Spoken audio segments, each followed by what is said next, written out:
John, just slide in just a little bit more. All right. Ready? Mm-hmm. All right. 3, 2. Como va, and welcome to another episode of the Super P Podcast, episode 25, the Halloween edition 2021. I was about to say Happy Halloween in Portuguese, but you guys wouldn't know what I'm talking about. Hey, Jay Flatbush. What's good? Jay Flatbush See, is I'm here. too old and cranky to be dressing up for Halloween, man. I'm too jaded, man. You wear a costume every day, so I know. I get to be Jay Flatbush. Yes, yeah, 24/7, 365. So, welcome to the show. What's good, man? Full Happy to be term, because we have decided that he will, take the reins and be the co-host. I'm honored, man. Really am. You and I have grown really close over the last few years, man, and opportunity came up, and I felt like we always had good chemistry. Mm-hmm. So, yeah, man, it's always something I wanted to dabble into, and then doing it with you, man, it just felt natural. So, yeah, man, glad to be here. Yeah, so if anybody doesn't know, Jay has been on the show before in I think we was in season 2. I was in season 2 twice, I think. Once with Rax, then once Dolo. Yeah. So I bring the ratings in, bro. Well, I'm a ratings draw. That's good. That's good to know. But yeah, we do have a guest. I met this guy at I think Big Apple Con. Yeah. He had a table. I bought some of his artwork, and it was awesome. I asked him, could I take a video of his stuff, which is on the Super P Podcast YouTube, which just surpassed 100,000 views. So thank you to all who's contributing to that. But yes, I put his stuff on there. Gregory Maldonado. What's good? How you doing, boss? Yeah, man. Welcome to the show. Appreciate it. Appreciate it for you having me. Yeah, I tried to get you on here earlier, but Yeah. I'm a busy man. Yeah, you are. And as you people can see, he did something for the show. It's on the front. You can see it's his character that we'll get into. So how long have you been illustrating? Professionally or just overall? Professionally. Professionally since 2018. 2018. Wow. So just 3 years in about, I had my first published work through Pronto Comics. Mm-hmm. It was a short story that I wrote, drew in ink, and lettered actually.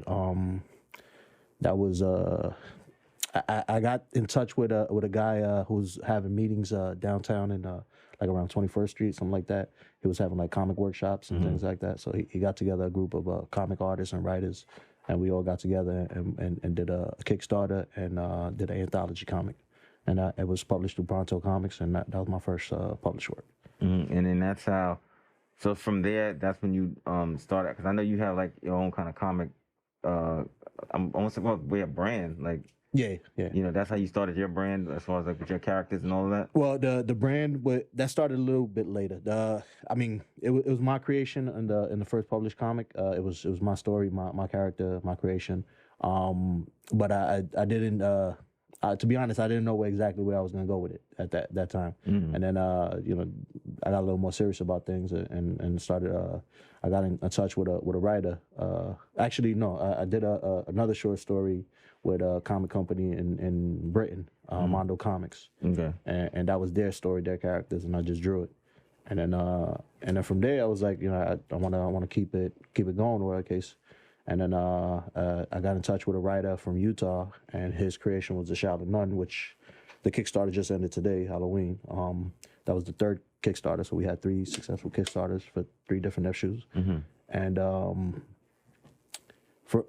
and then as I was doing that in the middle, I finally felt ready to write my own stories fully, and I decided I was gonna have my own brand. I was gonna have my own characters.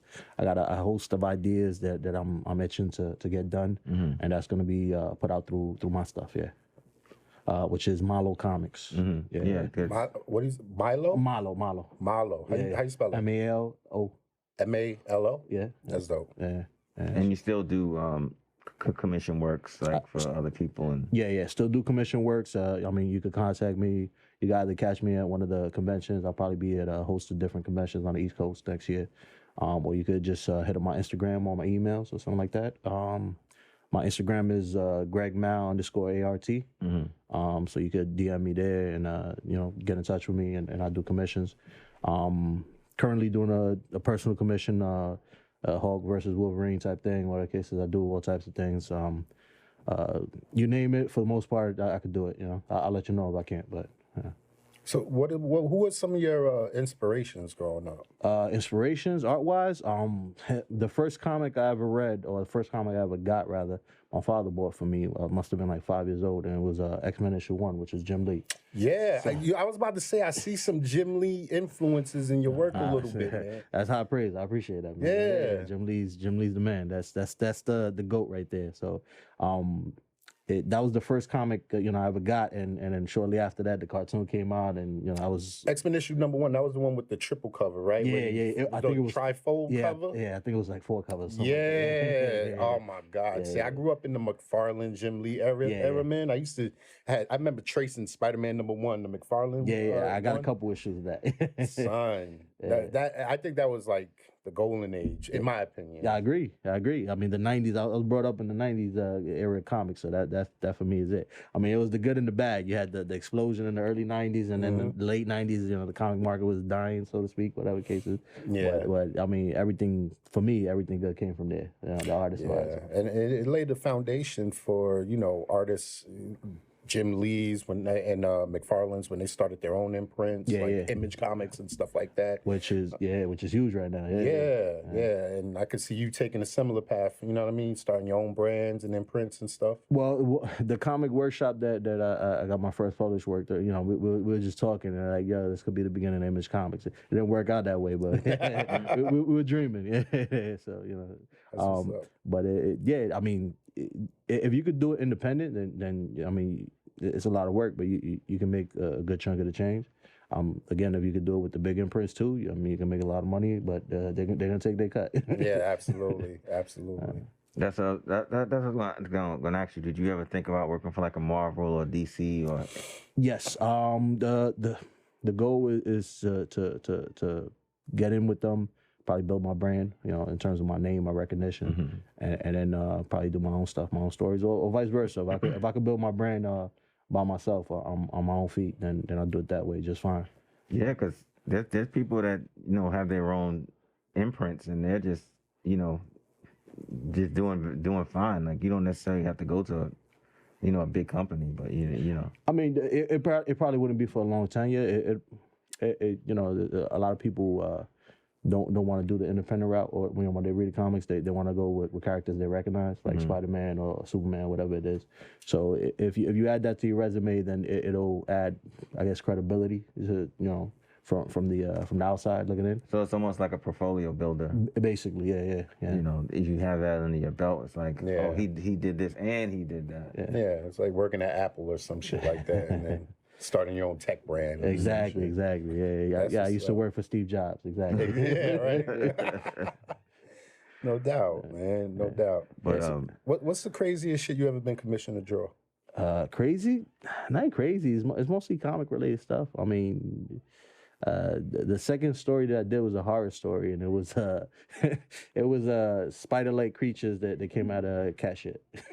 That came out of cat shit. Yeah, so that was the story there. Hold on. I got mad questions. So hold on.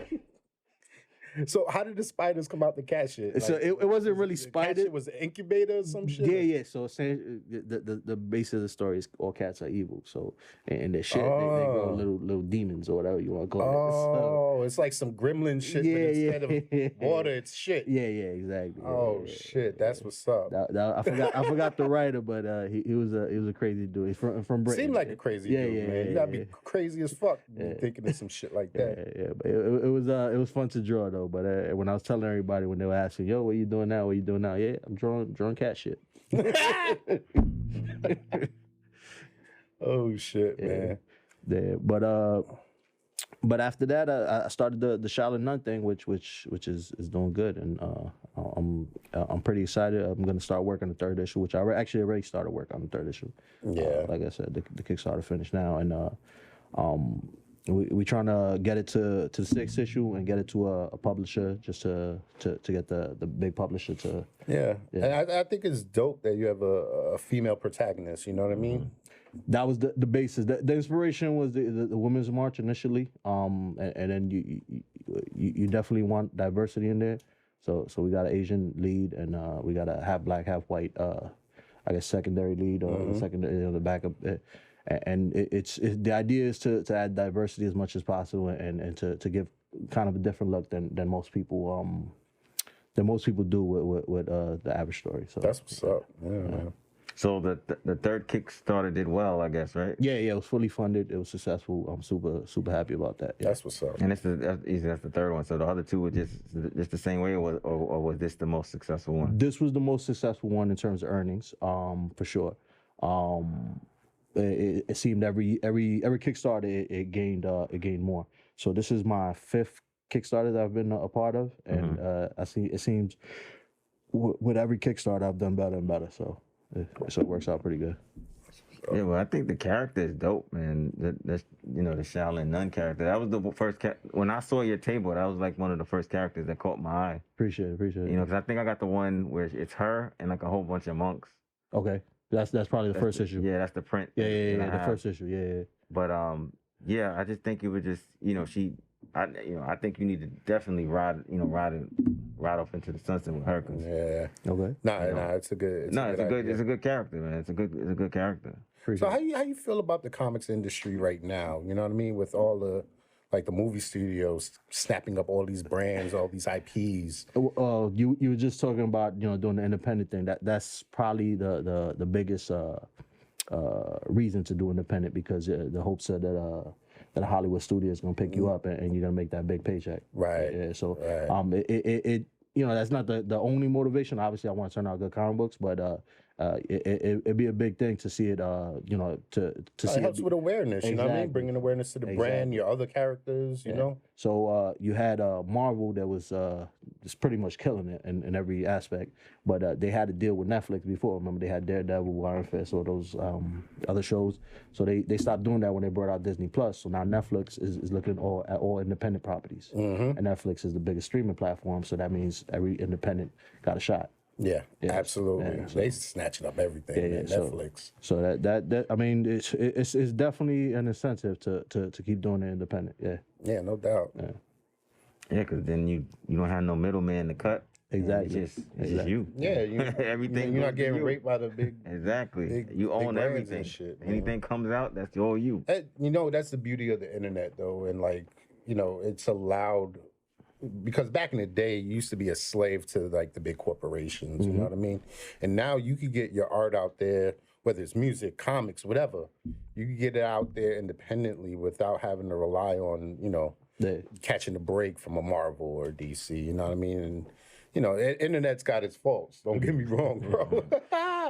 But nah, man, I do like the ability to, get people like yourself and others who may not have otherwise gotten that opportunity, a chance to get their stuff out there. So you're telling me everything I read on the internet is not true? Believe half of what you see, none of what you hear, bro. There we go. Yeah, it's a wild place out there. That internet, it's a wild place, dude. Yeah. I've been looking to branch out actually into the streaming thing, to the podcasts and things like that. Yeah, well, more YouTube, just art tutorials, what cases. So I'm trying to figure out how to do that, how to approach that. You can use a third co-host, man. What's good? Come on down. Oh, man. I don't know if there's enough room for guests after this. Right? So are you trying to do like a show, like showcasing your artwork, or just like a show in general, just like about you? I have two ideas actually. One is to follow my career as the trajectory of it. So the idea is to see how to become a success in comic books in whatever cases. So that's the idea behind that. And then the other one is just mostly art tutorials. I also I'm an instructor at the Bronx River Art Center. Oh, okay. So I teach comics, mostly to kids, teenagers and things like that.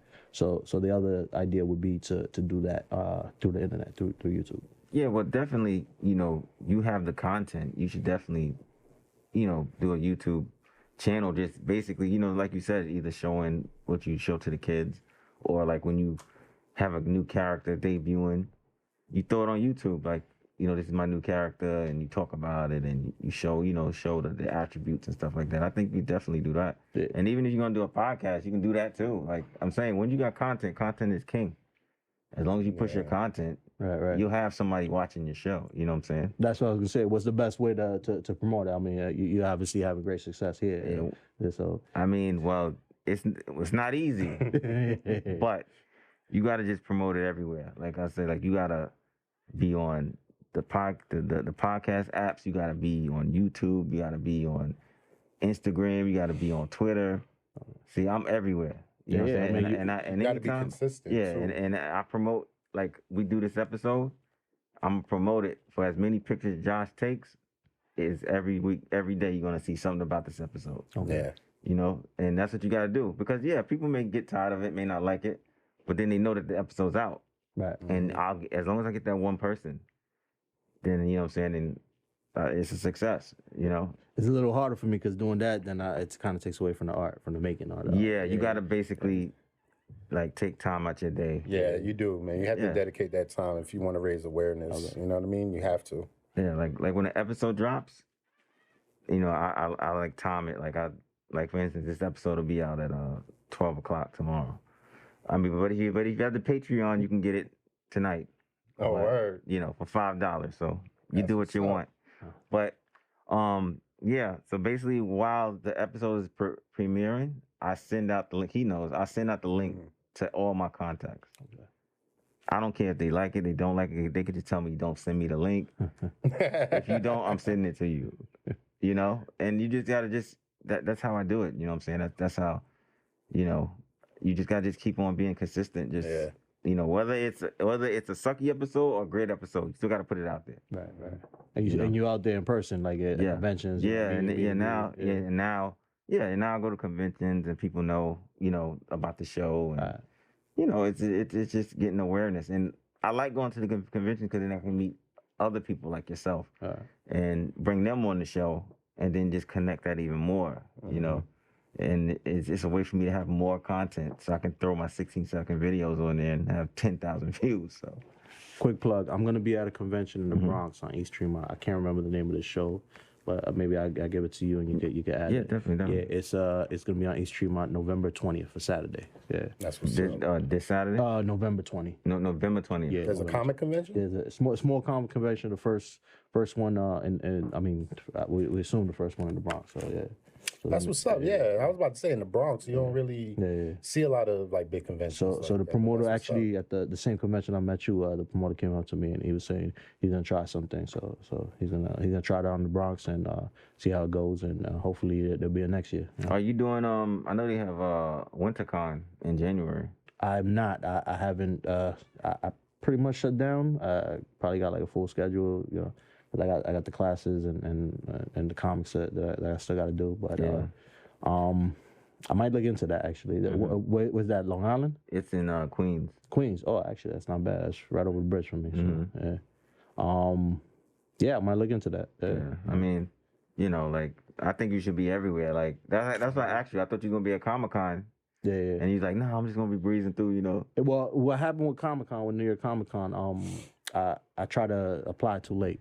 So this year I kind of half-assed it in terms of getting the thing. So by the time I tried to apply to the New York Comic-Con, it was already shut down. And they were a little bit back and forth about it, because it seemed like they were opening tables and closing them up because of the whole pandemic situation. How does applying for cons work for artists? Because I used to work behind the scenes for another con, Complex Con, and I'm used to that process. But I'm curious if it differs for like comic book artists at one of the biggest cons there is. I mean, you could approach it two ways, because the convention usually has like the people selling stuff, and then they have like Artist Alley. Right. So I was in Artist Alley Right. in the Big Apple Con, and generally that's the cheaper table. So if you want a bigger space, or if you're selling something more, so the artist buys their table. yeah, Depends. You can buy a table or you can be invited. You can definitely be Well, invited. yeah. I'm sure, like, Jim Starlin gets invited, right? Exactly, But- exactly. Yeah. Oh, okay. Cool. Is that like I'm always fascinated with the business side of things Yeah. as well as creative, like, the creative process. I love creative people. And I'm really curious, like, for instance, what's your creative process when you're either writing an issue for your character or are you coming up with a new character? It's usually you get the inspiration from somewhere. It could be from any sort of thing. So it's usually you got a nagging idea kind of in the back of your head. Yeah. Something picks up or a light bulb checks on and you're like, that sounds cool.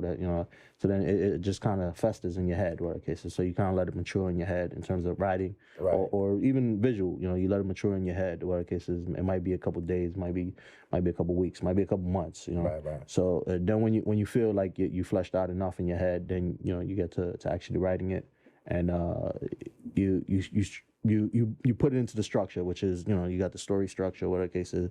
You try to figure out the goal of the hero, whoever's the main character, things like that. The antagonist, things like that. And how are most comic books structured? I forgot the name of the actual story structure, but it's basically you got something called like the hook. I learned it from Denny O'Neil. He wrote a book, DC Guides to Writing Comics. So basically, it's like a hook, which is essentially what you use to bait people into the story. So it might be the first 2 pages, or the case is it's just eye candy, so to speak. Yeah, like the cover. Or even the first 2 pages of the story, just to get them into the story, so they committed to read it because it's something interesting. Something bad happens in the first 2 pages, something crazy happens, whatever the case is, and then you usually have a build up, a kind of a slow let down, and then a big build up, and then from there that's the climax, which then leads to a short. I think it's called the denouement, something like that. Right. So that's kind of how it works, and then depending on how many issues you do it, you break it down. So each issue will have something similar. You'd want to have a cliffhanger at the last page, assuming it's not the last issue of the story. So you want to have a cliffhanger just to get the reader to want to buy the next issue. So it's usually a big moment, like the car jumping off the cliff, literally a cliffhanger. So what's some of your favorite comic book storylines? Hush, which is Jeff Loeb, Jim Lee artist, I was a big fan of Warren Ellis. I know he had a whole scandal going on, which I didn't read too much about, but Warren Ellis did Planetary. He did Wildstorm stuff. He did Planetary. He did, I think he did Ultimate Fantastic Four.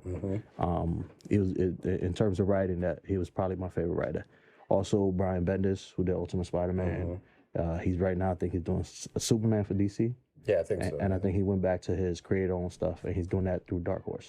Yeah. So it's crazy because growing up, my 2 favorite comic book storylines was Kraven's Last Hunt.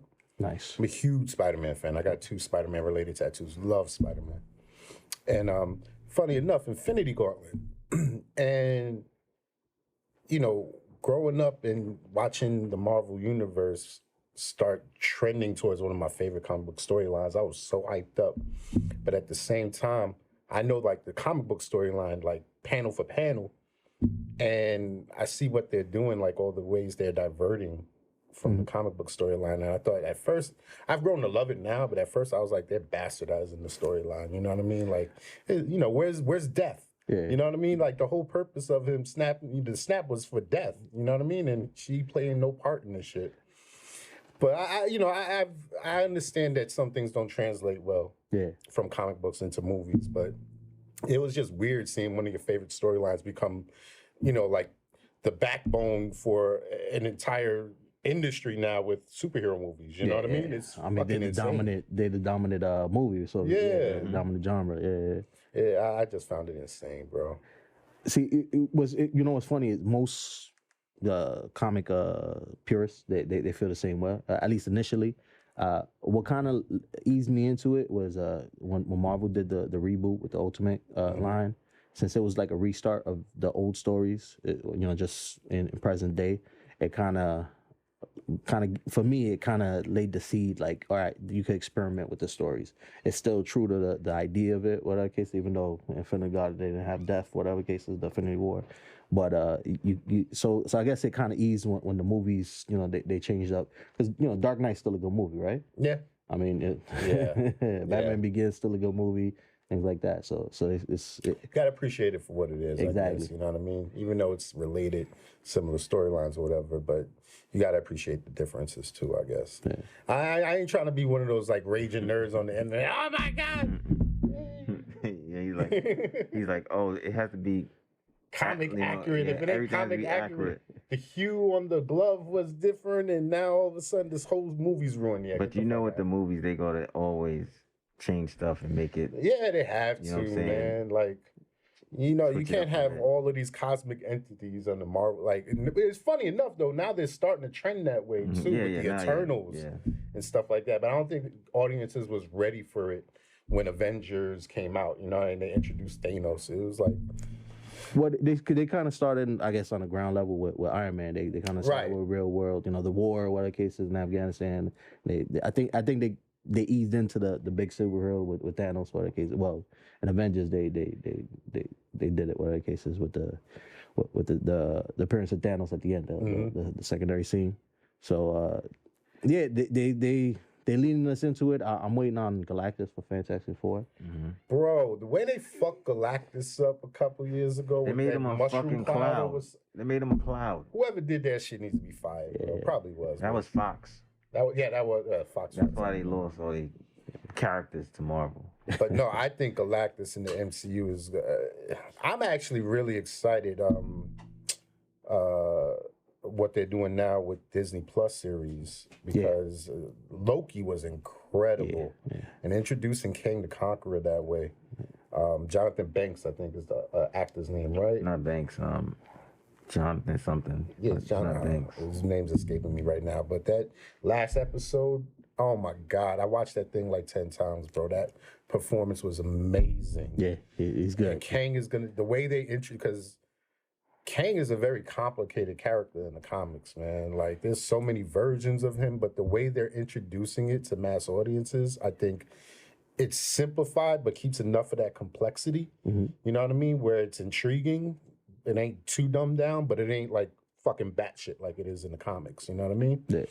I think it's Kevin Feige, man. Like, Yeah, hats he's off a to you, bro. mastermind. Hats He's a off to you, mastermind. I mean, it's gonna be big. You figure. I mean, they introduced the Eternals, which introduces I guess the Guardians of the Galaxy did that, but the Galactic MCU, what I guess. Yeah, Guardians of the Galaxy, like, it's crazy. Like, you got Iron Man, you got Guardians of the Galaxy, you got these characters that nobody ever fucking heard of. Shang-Chi now, and and they turn them into these household names. It's unbelievable what they're doing over there. Yeah. I mean, everything they're planning gold, man. Yeah, it's incredible, man. Are you gonna go see the Eternals? Yeah, I haven't seen Shang-Chi, which I really want to. Yeah, Nah, don't. It's not. Don't. I mean, listen. I see every Marvel movie, and I'm a harsh critic. You didn't like it? I didn't like Shang-Chi. Really? I thought. Listen. Aquafina was probably the best part of the movie. That was the action. I ain't gonna spoil it for you, but No, but I heard. I had a problem with the acting. I heard that. I heard she stole the show. She did. But the actors themselves, specifically Shang-Chi and his father, I just thought they was too wooden. There wasn't enough charisma, man. You know what I mean? Like, most Marvel leads have a certain level of charisma to them that I thought, the actor, Simon Liu, I think his name is, he just lacked it for me. Some people liked it. I've gotten into arguments about this shit, you know what I mean? Because I'm on, like, Marvel text threads and shit like that, and I'm, like, the only one panning this shit, and I feel like I'm on an island sometimes, but, like, compared to the level, I compared it to, like, For the Dark World, which was one of the lesser Marvel movies. It's good things about it, but There is good things about it. It's not complete shit. You know what I mean? But like, especially towards the end, I'm not gonna spoil it. Y'all watch it first, and then we have this conversation because I feel Trust like me, I've seen all the spoilers, man. I'm on YouTube all day. you don't mind if Go ahead. Wait, go ahead. wait, did Go ahead, you? go ahead. Wait, well, you didn't see it. I ain't see it yet. How the fuck you gonna introduce a dragon and you don't make it Fing Fang Foom? Oh, it wasn't Fin Fan Foom? It wasn't Fing Fang I Foom. saw the clip, the preview. I It thought wasn't fucking Fing Fang Foom, son. How the fuck you introduce a dragon like that? weird. You have this big $1 million CGI dragon battle and it ain't Fing Fang Foom? Come on, man. We're It's upset perfect over opportunity. here. I'm upset about no Fing Fang Foom, son. Well, I Fucking mean, bullshit. wait, did you like Black Widow? Because I hated that. Yeah. I didn't like Black Widow. I wouldn't say I hated it. I liked it better than Shang-Chi. Really? Yeah. No, Black Widow. I like, sucked. because like Captain America Winter Soldier is probably top 3 favorite MCU movie for me, and it had a little bit of that vibe.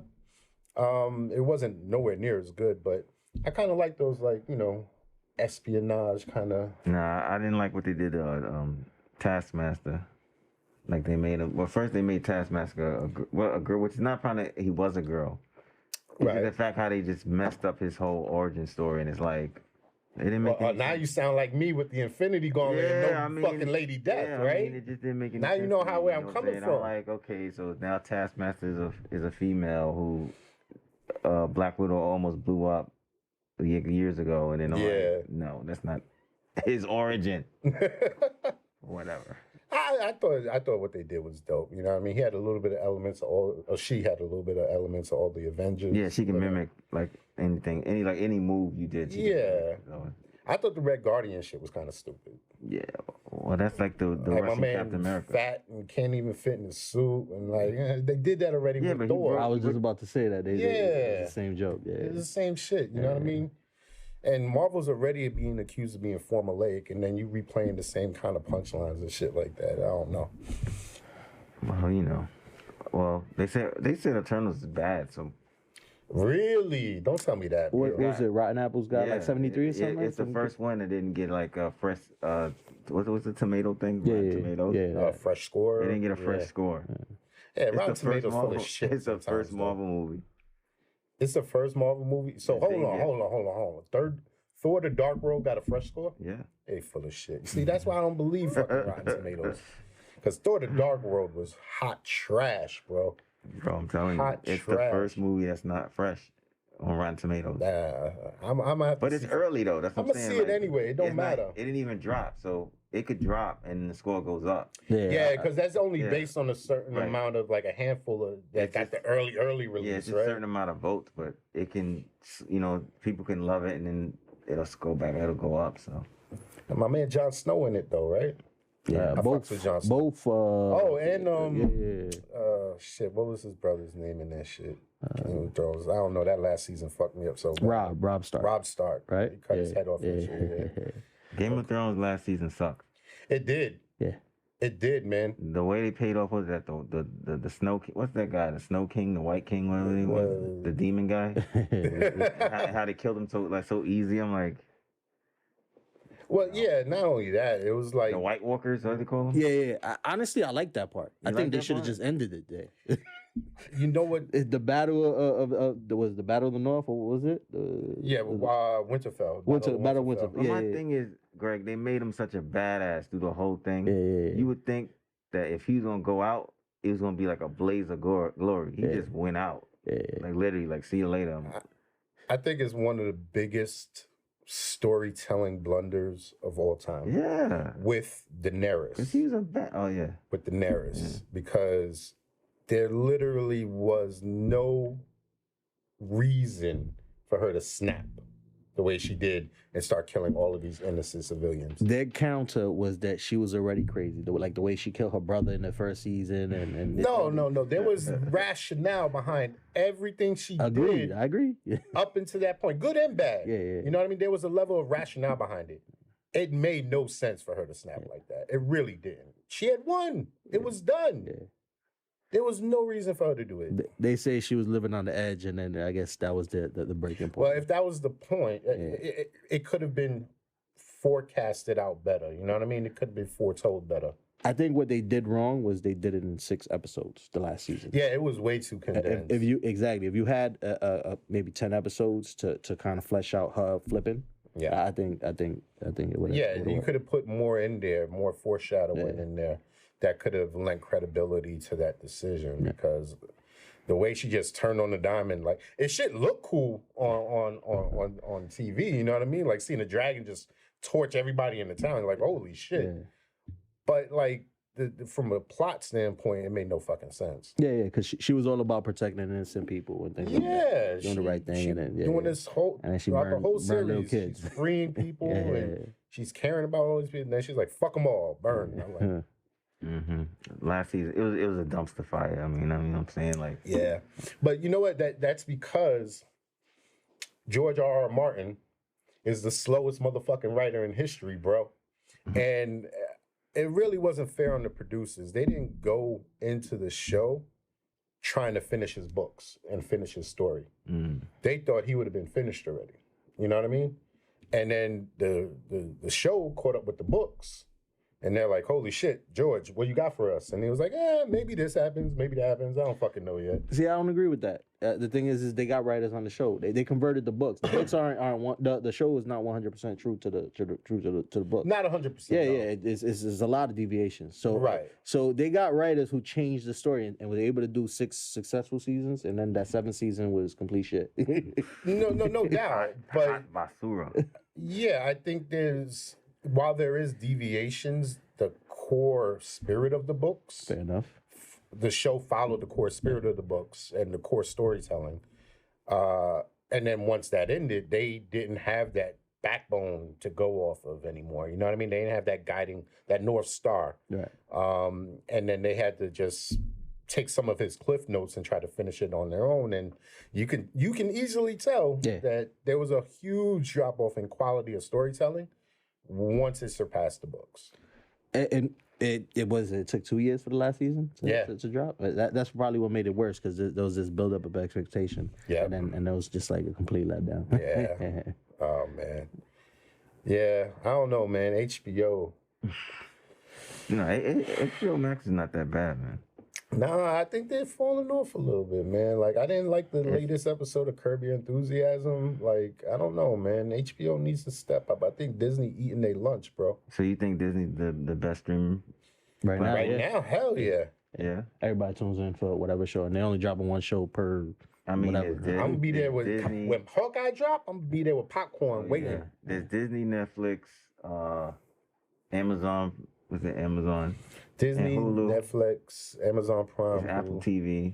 Apple TV is coming up a little bit though, man. That show Ted Lasso and it's Halloween. I seen 20 of them already on the between that shit and Squid Games, bro. Yeah, you see everybody with like I thought I'm living in the Squid. I was telling homie when like I'm coming through and everybody's got these jumpsuits on and the fucking mask with the square and triangle shit. I'm like, God damn, we living in the Squid Games.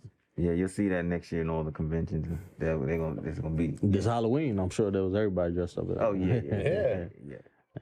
I think Netflix in just sheer amount of content is probably the winner above Disney Plus. Yeah, but there's something to be said about quality over quantity, right? Fair. Yeah, you know, Disney quantity. Nobody fucking with Netflix. Yeah, facts. Yeah, but quality, I think Disney has it right. But I think I did read an article last week that said Disney is number 1 now. In the streaming thing. Okay. I wouldn't be surprised. Yeah. They got all that exclusive content. All that Marvel stuff they got and Star Wars stuff. You got all the Marvel stuff. You got all the Star Wars stuff, right? Yeah. If you're a parent, having Disney Plus is an absolute must. It's like, having diapers. You have to have that shit because everything a kid ever wants to watch is on Disney Plus. So you have you have the adult geek crowd, and then you have all of the kids. And now I'm hearing there's like something else that they're coming out with that's going to open up to more adult content that they're going to be having on Disney Plus. I think it's already available in other countries, and they're bringing it over to the United States. I thought that's what Hulu was. I thought Hulu was their kind of. No, it's like. It's like Disney Plus something, like Disney Plus Max or something like that. I don't know what the exact thing is, but if you have like a VPN and you can actually see it in other countries. If you have a VPN and you change your VPN to another country, you can see the beta for it. and it's supposed to be dope. It's supposed to be like, you know, HBO Max with Disney. It's gonna be like Warner Brothers rated content. R stuff will be on there. Yeah, or Disney content. Yeah, there's gonna be rated R stuff, the stuff that you don't see on Disney Plus right now. Well, That's what's gonna push them over the edge, in my opinion. I mean, because they're going towards the rated R stuff anyway. Like a lot of stuff won't start coming out. You have this whole Fox library that you could tap into. Like Deadpool's rated R, so yeah, he's coming out. So yeah, they already committed that he's gonna get the third film through Disney. Yeah, so and you know he was the first success superhero whatever through rated R, and then Joker was a huge success. So I mean Logan was also rated R, right? Yeah, Logan was rated. Yeah. Logan was amazing. Yeah, it was really good. I still hate that they didn't have Sabretooth pop up again. I was kind of whichever Sabretooth. It maybe you know they had a clone of Wolverine when he was younger. Why I get it. It was supposed to be a mirror of him being old, or you know, and you got the younger version of him. But why not have a young Sabretooth too? Yeah, I could see that. I just the storytelling for that was like amazing. Yeah, like it did not feel like a comic book movie. It felt like a serious Oscar-worthy drama almost. You know. I mean, was it Patrick Stewart? You know, he great actor. He was amazing in that movie. He played the old man, and he played it's essentially his dad, and then now you had the grandfather, the father, and the daughter. You know what's funny? So I watched the new Dune over this past week. And it was pretty good. I actually liked it. I'd never seen the original. I saw the original. Fucking Patrick Stewart's in it. I had no idea. Young Patrick Stewart. Yeah. I watched 10 minutes of that shit and turned it right the fuck off. It was terrible. Terrible. The new one or the old one? The old one. No, the old one's classic, bro. Oh, bro. You gotta watch I don't know how you could watch that. You gotta watch it. I'm like, it got Sting in there. Young Sting. Yeah, he looked like a maniac. I didn't even get to that part. You gotta watch Once it, I bro. saw them like they were sword fighting and then they turned on these shields and they look like big Lego blocks. I was like, get the fuck out of here. You gotta watch it. Because if you watch the new one is not as good as the old one. The new one's not. The new one was amazing. No, because you didn't even watch the old one. I know. I went into it not watching the old one, and I liked the new one, which made me want to watch the old one. And the old one is shit. Okay, it's fucking shit. What year was the old one dropped? It's like 86, 87. It came on Channel 7, and it was it was like on like like one shot. Like I don't know if it came made for TV movies. Nights. I think it came out for that wasn't made for TV. That came out it was no. It was made. It was a TV movie. It was a made for TV. Yeah, TV movie. It fucking looks like saw it when because came that out. shit was terrible. Josh, you know what we talking about? It was a made for TV movie, right? Yeah, it came on Channel 7 the whole week. I was watching Doom. What channel was it made for? Channel 7. Channel 55 back in the day? Channel 7. What kind of budget did they have? 'Cause God damn. You know what I'm saying? I'm telling my age, but now, I remember you that need shit to back in the day. watch that. It's on HBO Max. Watch the original. No, I told you. I went looking for the original. And then watch the new one. You'll see the differences. Ah, man. The old one has better actors. One. The new one has all these new guys that like David. Nah, my man who was in the Star Wars movies was the he was the father. Yeah, he was the father. That's what I'm saying. Watch the old one. I saw like the first 10 minutes of old one. So the only person I liked was Patrick Stewart, and he looked like he didn't know what the fuck he signed up for in that You gotta movie. watch the whole thing.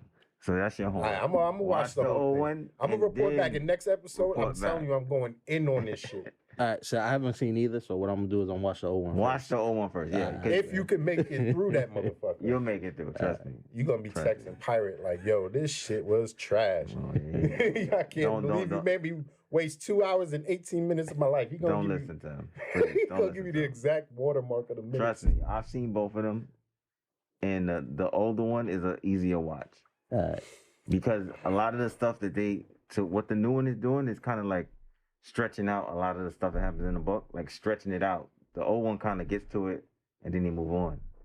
See, I like movies like that. Like where we don't gotta be like 15 minutes on one fucking thing. Like, okay, this happened, boom. Okay, I go to the desert. I find the people. Push the story. Boom, the story goes on. I like it where it's appropriate. You know what I mean? And going back to Game of Thrones, some parts of that shit, you have to be paying attention because there's a lot of details in the dialogue. You know what I mean? Like, if it's details for no reason whatsoever and there's no payoff yet, then that's boring. But I kind of like that, the plot, storytelling, the details, little things, that I like to catch. and if there's a good payoff for it, I think that's what makes a good story. Taking it back to comics, you ever read Watchmen or saw the movie? Oh yeah, What'd you think of it? absolutely. I love Watchmen. Alan Moore, man. Alan Moore is amazing. I didn't like I didn't like the secondary story in the comic, the whole shit with The pirate ship. Yeah. That was terrible. That was terrible. That That was terrible. And I actually liked the ending for the movie better than the giant. What was it? Octopus or squid? Or whatever? Yeah. I wasn't a fan of that, but the movie I think did it a little bit better in my opinion. Right. And then the miniseries that came out afterwards. That was awesome. That was really, really That was good, awesome. man. Yeah. But the funny thing is, it wasn't a continuation of the movie at all. It was a continuation of the comic book storyline. Yeah. Which I found was an interesting way to go with it because people were most of that audience was probably thinking about the Watchmen from a movie perspective. They're wondering where all these octopus come Yeah, from. where the fuck is all this shit flying from the sky and shit? Like, if you didn't read the comic, you was fucked. Mm-hmm. But Greg, I wanted to ask you real quick. So I know you have all this content and all these characters. You did. I can't even talk. You thought about doing like merch and stuff like that? Yeah. I mean, I got a cousin that has it's a part of Because it. you have some merch actually. Yeah. You have some merch on the table. Exactly. I had some T-shirts, whatever the case is. I got a cousin who does that. Who makes fashion clothes or whatever the case is, and I was able to get some through him. And I wanna expand some more merch. I just didn't know exactly what was gonna sell. It's probably my second convention. Okay. Yeah. So I'm new to the convention scene. So the plan is next year to do about 10 conventions, and I just wasn't sure what to bring and how big because we're in the middle of pandemic. Right. So I wasn't sure if anything was gonna sell well. Now let me ask you a question. You got any size 3X merch? I do not, but I could get it. Okay. I could get it. Somebody I know, I ain't pointing no elbows. Somebody I know discriminates against fat people. That's why I ain't got a Super P podcast T-shirt on right now. Jesus. You know what I mean? I gave you a shirt. You got a shirt. Yeah, it don't fit. Oh my gosh. He gotta wear his head wrap. Yeah, But you told me I gotta go on a diet and change my whole lifestyle just to represent the podcast, Isn't it a bro. 2X? It's a 2X I again. wear 3X, bro. You're 3X You now. see? So you went up one. Nah, I didn't go up one. I always been 3X. You went down one. No, but you told me. But you told me 2X. And I said 2X if you didn't have 3. Yeah, I'm trying to lose weight. I'm trying to get back on. That's his motivation right there. Yeah, exactly. Yeah, man. you get to fit into the Super P T-shirt. Exactly. But I need a Shaolin Nun shirt. That shit is fly, man. All right, we can get that to you. My man. Yeah, but so you saying so are you selling this stuff like on eBay or something like that, or you just?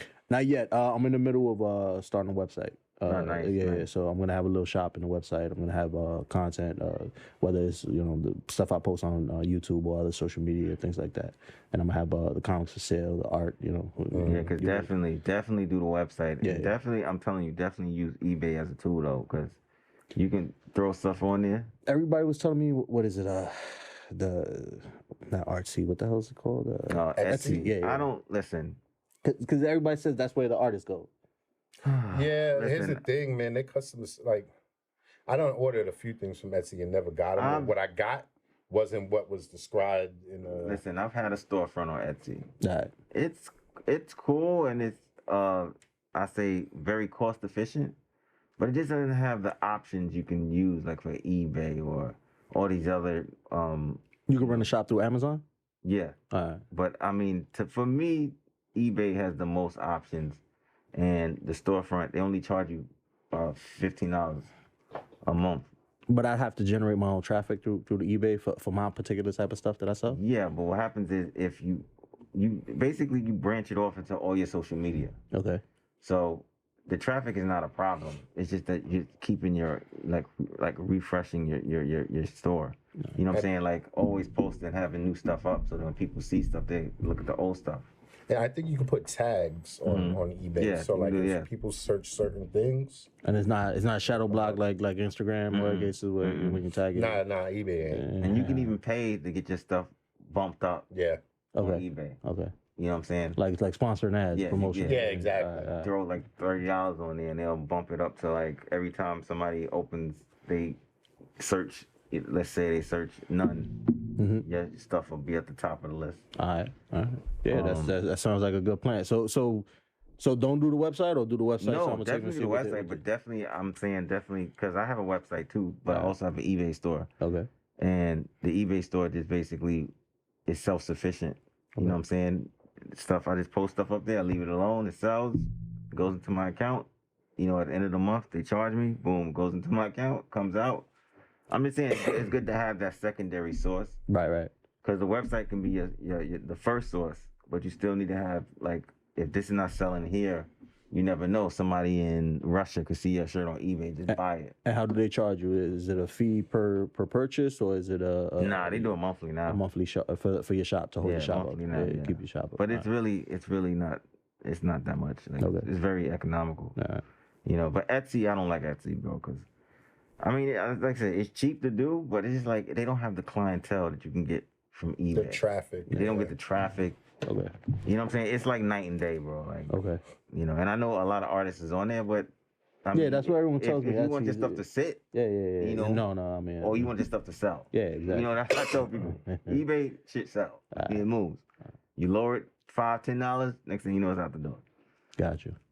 And would I be able to sell like personal commissions and things like that? Of course. Yeah.